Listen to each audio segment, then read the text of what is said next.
Welcome to another Friday morning follow-up here at Bates Leather Co. We hope that you've had a good week this week, and many of you have been following up with us already this week for our new clutch bag. I actually have one right here. This is the new limited clutch bag that we have to offer, and we call it limited because we don't know how long we can offer it. This specific leather hide, we don't know how long we can buy it to match it. So if you want a bag like this, we encourage you strongly to go on BatesLeatherCo.com and go ahead and order yours if we still have them available. This is a limited bag, so we don't know if we can make them again. We hope to, but we might not be able to. So we don't want to say if you don't get one now, you can get one later. We just don't know that.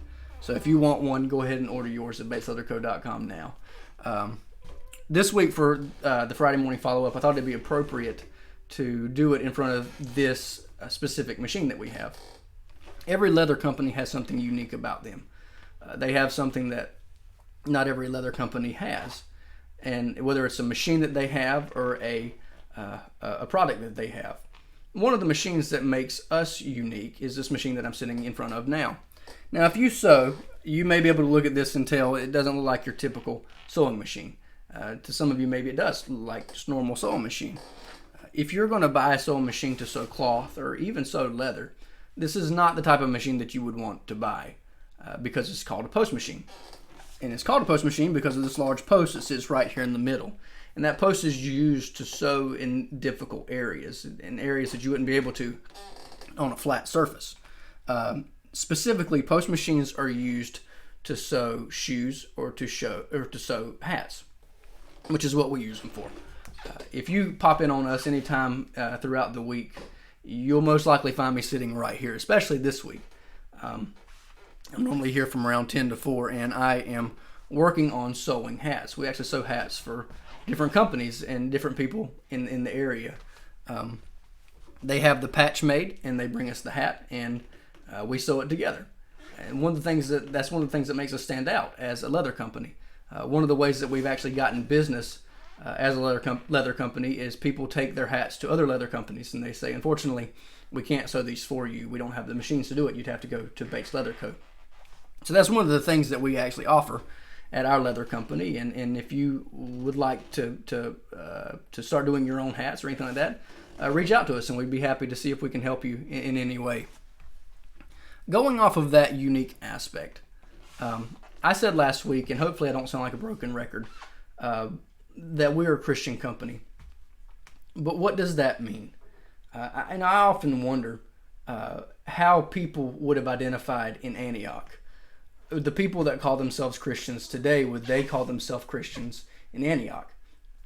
Acts 11 tells us that that's where the disciples were first called Christian.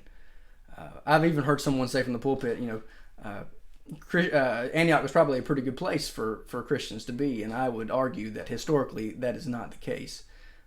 Christian, if you were not a Christian in Antioch, you definitely would not have used that label, and because that's what it was. It was something that non-Christians used to label those who were followers of Christ. They are Christians. It was not a compliment to be called one. It was intended on being an insult. And I often wonder, would people still do that today if Christian were still used in the same way? If it was still an insult to be called a Christian? Would you still welcome it? Would you still use it in your business slogan if being a Christian was not positive? Unfortunately, calling yourself Christian is really not that unique, but being Christian is. Christian, the term Christian is like a safe term for people to use to describe someone. They're a Christian company, or they're a Christian person. They're good people. But if Christian still had the same connotations that it had in Antioch, would you still use it for yourself? But what is a Christian? I think we need to define that first. And just briefly, I won't keep you long today. Let's just talk about what a Christian is. A Christian is not someone who knows a lot of things about the Bible, nor is it someone that believes Jesus was a real person and that he really died on a cross. The people in Antioch who were assigning the term Christian to people who followed Christ would have known Jesus was a real person. Many of them may have even seen him with their own eyes. It would have been common knowledge that Jesus died on a cross. That doesn't make them Christians. They're still labeling people who follow Christ as Christians. So what is being a Christian? Well, being a Christian is having a relationship, an obedient relationship with Christ. You are a follower of Christ. You are a reflector of Christ. Paul says, reflect me, because I reflect Christ. So that's what it means to be a Christian. I just want to read this passage for you, just to kind of elaborate on that. In 1 John chapter 2, verse 3, it says, And by this we know that we have come to know him, if we keep his commandments. Whoever says, I know him, but does not keep his commandments is a liar, and the truth is not in him. But whoever keeps his word, in him truly the love of God is perfected. By this we may know that we are in him. Whoever says he abides in him ought to walk in the same way in which he walked. Being a Christian means that you are obedient, that you keep his commandments. Several times in John's gospel, Jesus says, if you love me, keep my commandments.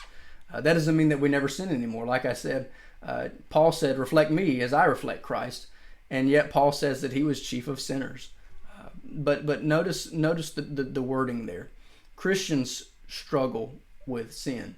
They never stop sinning, but they struggle against it and they fight against it.